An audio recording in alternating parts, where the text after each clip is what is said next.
যাচ্ছে তার এই স্টেটমেন্টটাই এটা বুঝবার জন্য যথেষ্ট। আমরা ওসমান হাদির ঘটনাটা নিয়ে পুরো জাতি মর্মাহত, দুঃখিত এবং এটি মানে নিন্দা জানানোর কোনো ভাষা আমাদের নাই।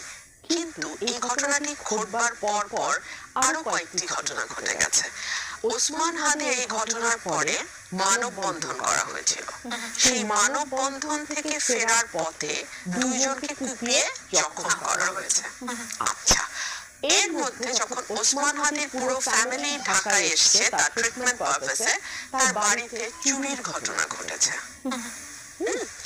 এবং একজন ছাত্রলীগের সাবেক কর্মী, মানে এখন যেহেতু নিষিদ্ধ ঘোষিত ছাত্রলীগ, আমি সাবেক কর্মী বলছি, নেতা ইনফ্যাক্ট, তিনি ফেসবুকে স্ট্যাটাস দিয়ে বলেছেন যে ছোট ভাই প্রোটেকশন বাড়াও।